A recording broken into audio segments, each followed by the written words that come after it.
So welcome everyone to the October 14th Inspiring Author Series. I'm Kathy Davis with Davis Creative Publishing Partners. Today we'll be speaking with Tom Ruwitch, who's the founder and president of Story Power Marketing.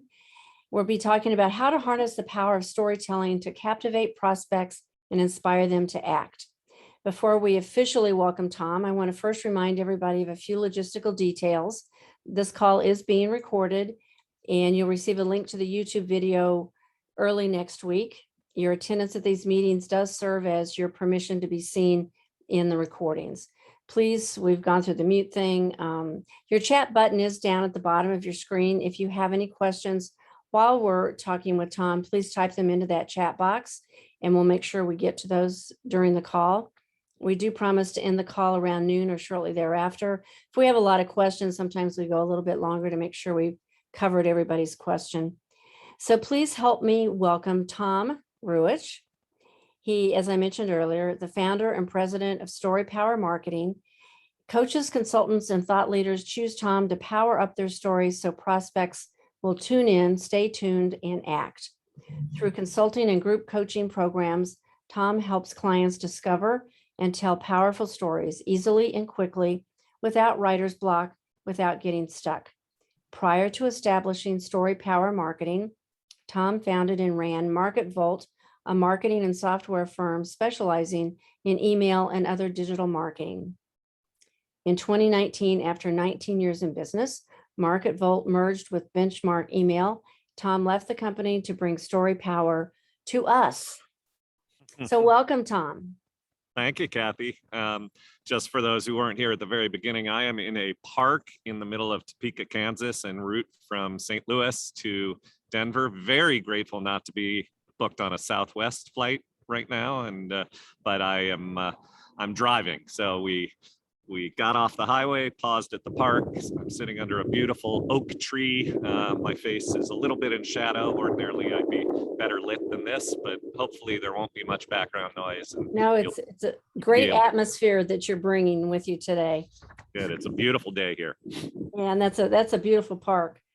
The Tom and I, our paths have crossed and overlapped for many years. I know originally I met you through MarketVault. I can't remember exactly, some networking event, I'm sure. Right. But I love this new concept of your new business. And how do you help your authors, your clients? Because I know you work not only with authors, but perhaps on website. You tell us a little bit more about the stories and where they go of the people that you work with. Sure. At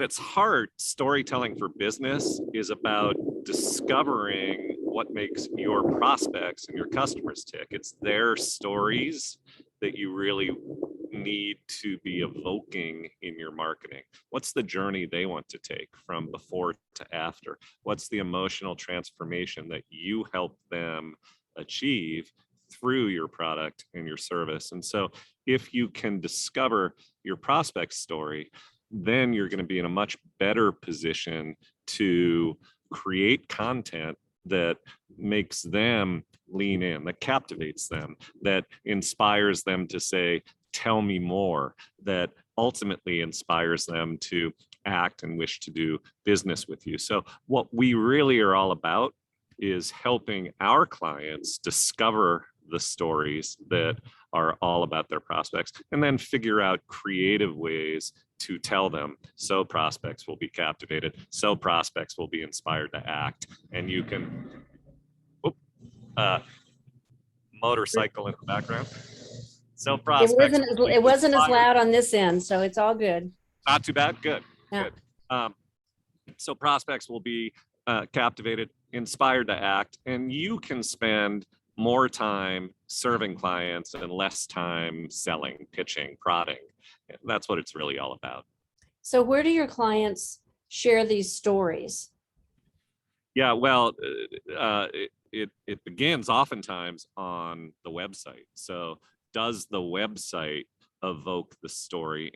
And that leads to a really important point, Kathy, which is when we talk about stories, we're not talking about unfolding a short novel or a screenplay. In fact, a lot of the people who are out there talking about storytelling we'll talk about the 7 phases of storytelling and likening business storytelling to the writing of a screenplay. They'll point to Star Wars and remember that part and that part and that part. Don't get worried about that. It doesn't have to be so complex. A headline can tell a story, can evoke that journey. Email subject line and then the email copy itself can evoke a story. Your social posts can tell a story. So Kathy, the short answer after that little ramble is everywhere. Your stories are, and what we do is we help people discover what those little journeys are that your prospects are taking, and then figuring out how to assemble the stories according to the different formats in which you wish to deliver them: social, email, website, and so forth. So it sounds a lot like you're also helping them develop their brand messaging, or exactly like that. Yeah, at its heart, it really is about the brand. And you know, with when we talk about branding, oftentimes business people think that it's all about your logo, your color scheme, your font faces, and so forth, all of which are important. But in the end, all of that is worthless if the messaging and the storytelling behind the brand is not solid. And so, yes, we're really about helping businesses communicate the brand. And if we think about that idea of every prospect, no matter the business, is trying to get from some before state to some after state to achieve something, to make some emotional transformation, then you can think of your business, the product and service, as a bridge. And so how you don't lead by describing the bridge, you lead by describing the journey, the story. And if prospects say, oh yeah, you're talking to me, that's the journey I wish to take, then they're going to lean in and say, tell me about the bridge. And now you've been invited to talk about your products and services. And no longer are you really feeling like, oh, I'm pitching, I'm prodding. You're a welcome guest, and you're having a conversation about how that bridge, that product, that service is there to facilitate that journey that the prospect wishes to take. The prospect likes you and trusts you more because you're talking their language. You're evoking the journey they want to take. And that's really the key. And if your brand can do that, then you're going to be able to market much more comfortably and much more productively without all that pitching, prodding, pushing. So when you are first meeting with a client, and I get this a lot with authors who say, well, what do I have to say that anybody would be interested in? Or I don't have a story to tell. How do you handle that conversation? Yeah, that's the beauty of it, right? Because a lot of people will say that to me. I don't have anything interesting. My story is not interesting. So the thing I think at that moment, but don't say, is everybody has an interesting story, their own story. We'll get to that. What I do say is, here's the good news. Don't worry about your own story. Don't worry about, do you have a legendary origin story? Worry about your prospects and what makes them tick. Focus on what's keeping them up at night. What do they crave and covet? Where do they want to go? Where are they now? Every prospect has that story, those journeys that they wish to take. And let's focus on discovering that first. And then, oh, by the way, as we begin to get into that, we'll begin to connect the dots between your own experiences, your own backstory, and how it connects to the stories that you're uncovering for your prospects. So it doesn't start with your own origin story. It starts with your prospects. So can you give us a short example of what that might look like in real world? Sure. So I'll give you a great example. Something that seems just completely esoteric and boring. I have a client who makes software that helps businesses manage the compliance tracking and reporting for the Affordable Care Act, ACA, Obamacare, the Affordable Care Act. Pretty boring stuff, but important stuff.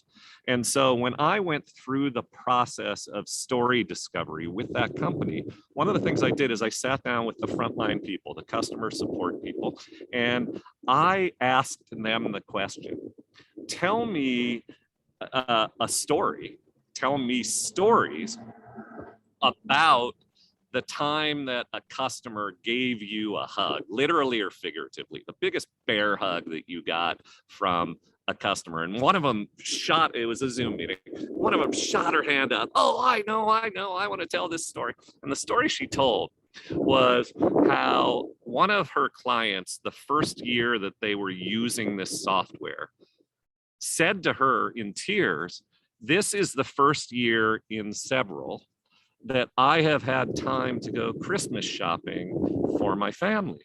Because ordinarily in December reporting period, she's working 16-hour days because the whole reporting thing is such a cluster that that's all she's doing. She doesn't have time to do the holiday thing. And she got her freedom and her time and her family back. So somebody's selling software for something like ACA, and the typical business is going to talk about, we have this feature and this thing and this thing.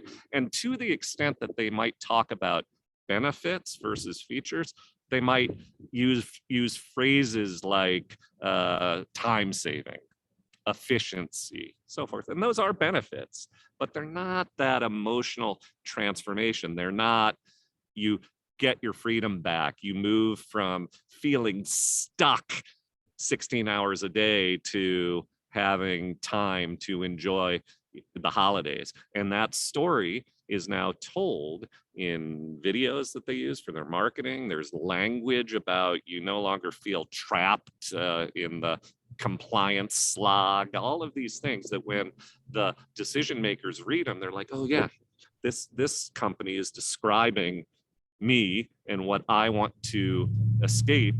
I'm going to listen. I'm going to say, what is it about your software that is better than the next person? So that's, I love that example. Thank you. Go ahead, Kathy. No, thank you for that. And one of the other things that I know when I was in college, they always taught us to look for the pain point. And quite often I flip that around and I'll say, okay, let's talk about the relief that you bring. And I heard you mention that also. So what is, when we're talking about marketing, how do we focus on that relief versus the fear of, how did you phrase this here? We don't want our conversations to be manipulative. We want them to bring the relief. Talk a little bit about that.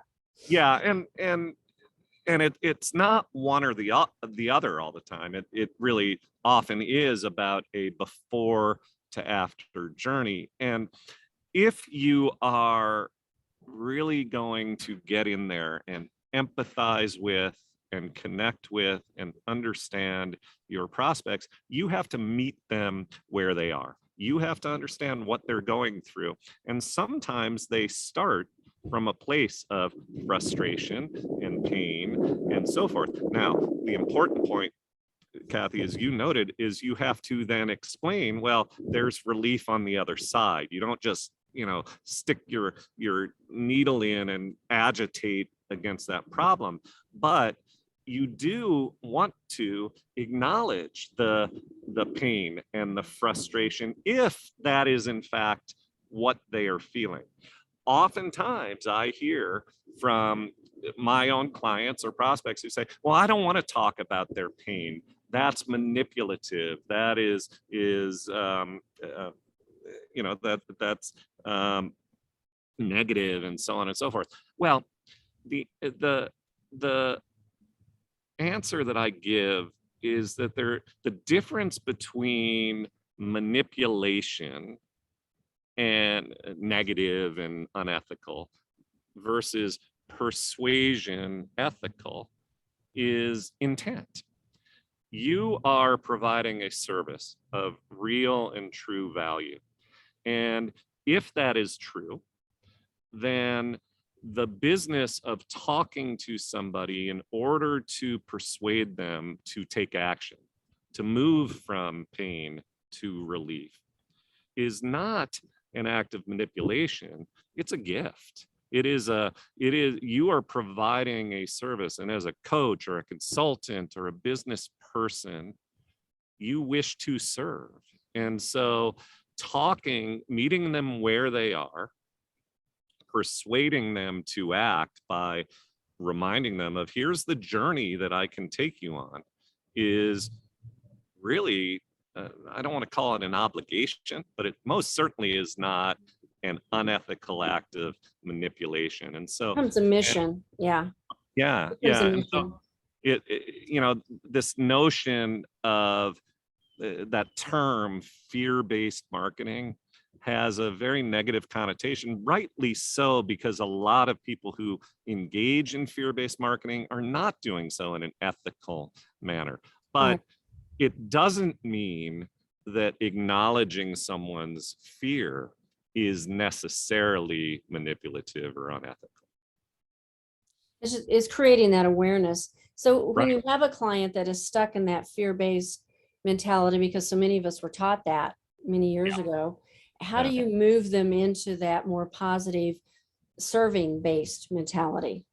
Well, in this process of story discovery that I've described, we literally will create a ledger, two sides of the ledger where, let's talk about those fears and those frustrations and what keeps them up at night. But then let's really look at that other side of the coin and be able to articulate what is the place that they wish to go. How do we describe for that clerk who is going through ACA compliance what it looks like, freedom to spend you can talk about being stuck in the 16-hour days and the frustration, but you can also talk about the freedom to spend time with your family and the joy that you have because you are free and because you now are not on that other side of the ledger. So it's really, Kathy, about being conscious of finding that other side of the coin and using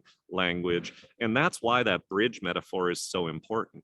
If all you do is talk about one side of the bridge, you don't evoke that journey, and you don't help people understand that what I deliver is that jump from before to after. So you have to talk about both if you're starting in a negative place. Yeah, it's curious. I was at a small dinner of about 10 people last night, and someone said, I'm sick of hearing about everybody's why. She said, I go to sit down and introduce myself to somebody new, and they ask me, what's my why? And she said, will we ever get over this? Can we talk about something else besides what is my why? Yeah. So how would you answer that? Well, God bless Simon Sinek, who did the TED Talk and wrote the book Start With Why, and it's very popular, and it's taken hold in our business culture. And I think that's he's to thank, he's to blame, perhaps. And so that phrase means everything and nothing, and so when I talk about the story and I say, in the end, you have to understand what your prospect's journey is. That's another way of saying, why are they buying? What I don't refer to it as finding your why, but in the end, that is what it is. Yeah. So my response back was, I said, okay, so tell me, what is the relief that you bring? I wasn't asking her why. I said, tell me about what is the relief that you bring? And she kind of looked at me and she goes, oh, you're right. It's the same answer, isn't it? And I go, well, yeah. Exactly right. Yeah. And when we talk about the story power structure, we talk about evoke the journey, as I've been describing, And that evocation of the journey is answering the question, why does the prospect buy? The Mhm. prospect doesn't buy because they woke up one morning and said, my golly, I need to buy ACA compliance software. They buy the software because they want to spend more time with their family. They don't want to constantly be in fear of the IRS coming to find them, so on and so forth. Yeah. So the journeys are the why. And then when they lean in and say, oh, you can give me my holiday season back, well, then they're leaning in and saying, and asking the question, well, how do you deliver? How are you going to give me my holiday season back? And when they ask that question, they've invited you to describe the bridge. How you deliver is the product and service. Then the next part of the overall story structure is what makes your bridge better? What makes you different? And that's when you're starting to really get into the unique selling proposition, which is a sort of, if why is today's overused marketing cliche, you got to get your USP is, last decade's overused Right. Yeah. marketing cliche. Very valid, very important, but where so many businesses make mistakes is they were told your unique selling proposition is the paramount thing. You have to put it out there. And so they lead the conversation with, ooh, I have platinum coated widgets and they have silver coated widgets. Well, nobody cares about platinum versus silver until you've gotten to why, to the journey, to the Yeah. story. And until they say, how are you different? Or how do you deliver and what makes you different? Different Now, way of saying it. Yeah. yeah. I So, want to remind everybody, if you have questions, please type them in the chat box. And we're starting to close in on the last 5 or 6 minutes here. Want to make sure we get your questions answered. Have you ever had somebody say, well, our business, our audience isn't going to relate to stories? Why would I want to do that?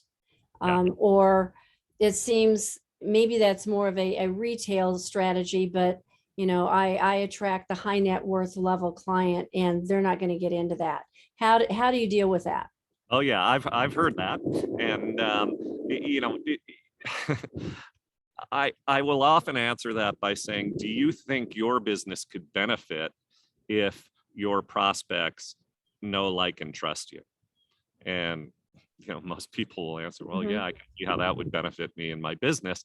And really what we're talking about here is if you are able to connect with prospects as I've described, and if you're able to do it in ways that show that you're human, that you have a little bit of personality, that you are not some institution standing separate from them, the customer, that it's not about transactions, it's about human connection, then they're more likely to buy from you.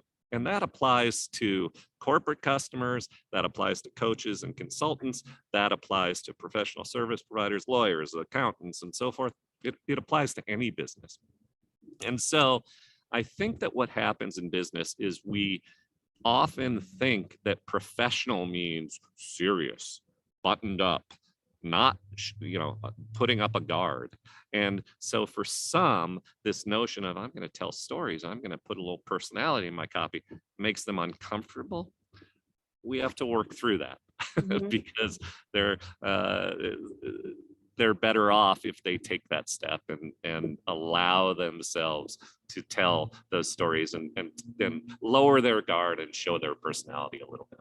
So I know a lot of our guests today are service providers, and a lot are coaches and consultants, and are perhaps they fall into what I call helpers and healers, and like a chiropractor or a any kind of type coach or consultant. So how can we take this same theory and apply it to the service types of providers? And most of these people also are authors and have books. How can we translate that and offer some suggestions for this idea to work for them? Yeah, well, this idea is well suited for any business. It's particularly well suited for service providers because in the end, the description of the service is really about that journey. We're all taking prospects on this journey, and so find the stories that evoke that journey. And so how to do it?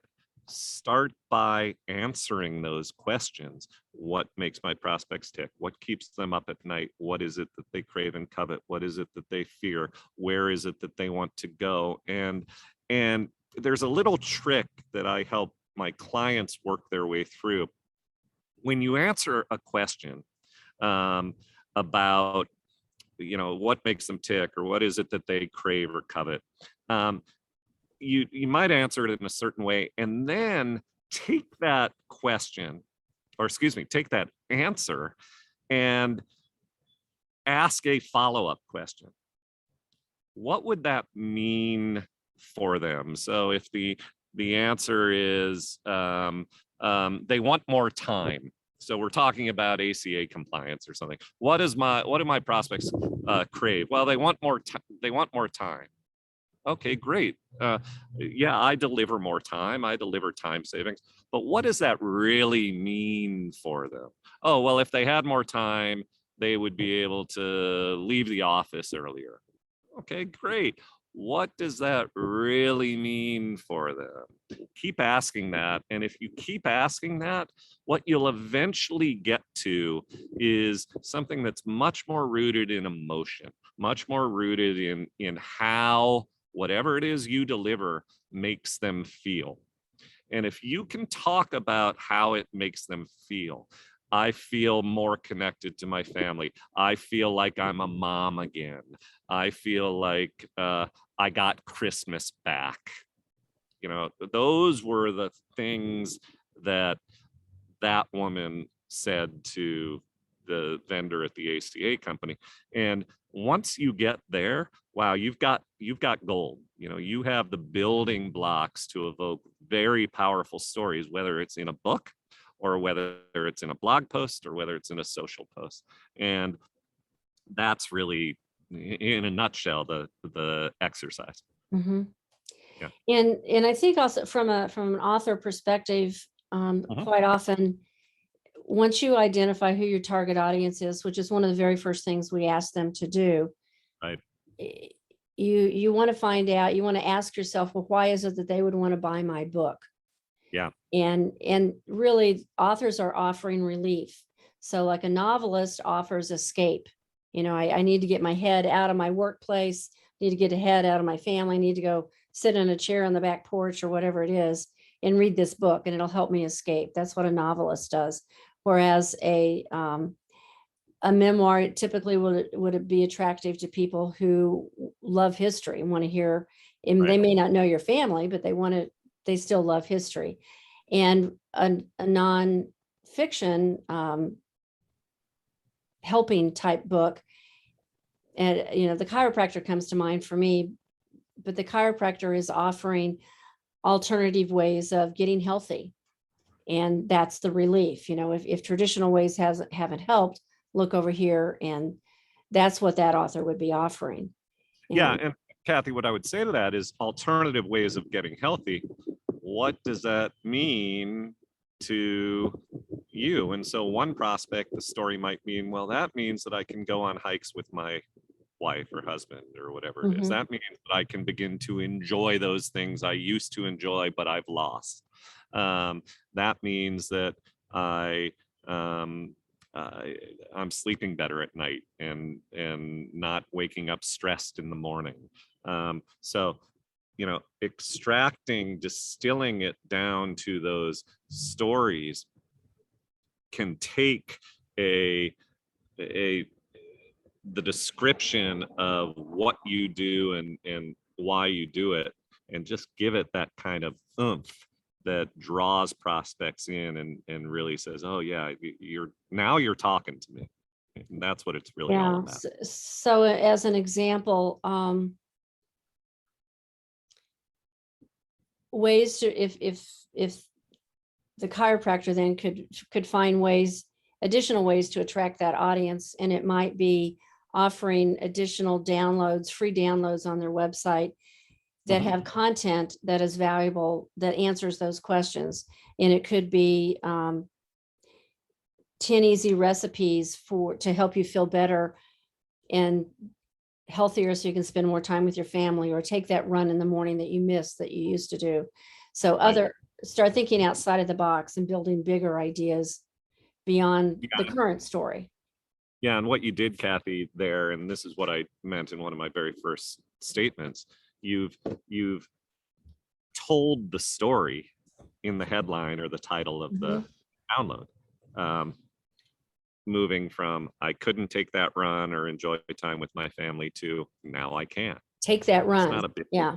Yeah, now I can take that run. That's you painted that picture, that very simple before to after, and you don't have to get hung up in the 7 stages of storytelling and the conflict stage and the resolution stage and all that stuff. That's all good if you want to sell a screenplay to Hollywood, but you just want a prospect to say, oh yeah, I am frustrated that I can't take those runs anymore. I would love to take those runs again. You painted a picture for me. How is it that you're going to help me do that? I'm listening. And if they're listening and leaning in, you're in a much better place than you would be if you're in the typical mode of I'm just going to pitch, prod, and hope for the best. Beg. Yeah. Yeah. beg, right? Exactly. I think the big picture story here is what we're trying to synopsize is get to know your audience, talk their language, and offer them the relief for their what I call the night owl worries. They wake up in the middle. What do they wake up in the middle of the night worried and concerned about, or wishing for, hoping for, and how can you offer relief? And then crafting the words that you use in order to fill that void for them. That's right. Yeah. So I know we're a little past 12 o'clock, and I want to make sure, is there any last words of wisdom for authors, because that's our audience today, that maybe you could offer to send us away with, to give us a little bit of confidence in crafting that next story that we write? Well, I think the most important thing to know is that we're human beings, and so we are all natural born storytellers, whether we believe that or not. A common objection that I get is, oh, I don't have what it takes. I'm not, Tom, you're a storytelling genius and I don't have the storytelling genius. Nonsense. We all have in us the ability to tell stories. The trick is to learn and master systems to discover the stories, and to think about that as gathering the building blocks. There's a famous old copywriter, a guy named Eugene Schwartz was the most prolific direct response copywriter of the 70s, 80s, 60s, I think. But what he said, first of all, he claims he never suffered from writer's block, and he wrote a lot. And when Gene Schwartz explains why he never suffered from writer's block, he said, we don't write copy, we assemble it. And what he meant by that is, I go through, and the best content creators go through a systematic process of gathering or finding the story, and then they have those building blocks, and then assembling the story or the copy is a much easier thing to do. What throws people is they sit in front of a blank screen, time to write an email. Oh, I guess because Tom has said so, I need to make it a story. All right. Once upon a time, now what? That's the person who's feeling like, I don't have what it takes. But if you learn and master the system to discover the story and to collect the building blocks, then you won't suffer writer's block, because assembling using the pieces is so much easier than just conjuring some creative storytelling magic from who knows where. Now, you mentioned offline that you have a free download that you can offer. Yeah, yeah. So if you go to storypowermarketing.com, and then click on resources, there are a lot of resources available, but the one at the top of the page is, I'm going to get the exact title of it wrong, but it's Hall of Fame advertisements. So some great advertisements, one by Apple, one by the Wall Street Journal, other examples that reveal storytelling secrets. So that's a free download. And then you also could go to storypowermarketing.com/3 keys, the number 3 and the word KEYS. And that's a short 12-minute video, a micro training that 3 keys to discover how to captivate prospects and inspire them to act. And Tom, if you can get me those links, or maybe Julie already has them, we'll make sure when we send out our send out our follow-up email early next week, we'll make sure that these links are in there for everybody. Sure, I'll get those. Yeah. And as a reminder, the link for the video will go out early next week with these links, and it also gets posted on YouTube. So if you have other members of your team that you want to have them be sure they see this video, you'll be able to resource it. Yep. So thank you. And by the way, if there are questions that we don't have time to get to today, people can email me directly. Just I'm on the road right now, but I do respond to email, and my email is tom@storypowermarketing.com, and I would be happy to answer any question that we don't get to today. That's great, and we'll include your email in our email that goes out. That'll be great. Terrific. I greatly appreciate all the guests for being here with us today, and Tom, thank you for stopping literally by the side of the road. Yeah. Welcome. And what a small world that I knew Gage Park, that it actually stayed in my brain this long to remember that. Yeah. So. Yeah, we just happened to put into the mapping software. We looked for restaurants that were near I-70 in Topeka, found a little cafe that has wraps and salads and stuff. We didn't want to do McDonald's, and it just happens to be directly across the street from this park. We pulled up to the restaurant, and I said, "Oh, there's a picnic table. I'm going to sit and do this under an oak." So here I am, and thank you, Kathy, for having me. Thank you all for spending part of the afternoon with me, and please do reach out if you have questions. I'm sorry we didn't have time to. It's been great. It's all good. Yeah. No, I think we got most of them answered here, but good. Yeah. Good. Thank you everybody for being with us, and we'll see you next month. Thanks so much. Bye-bye. Bye.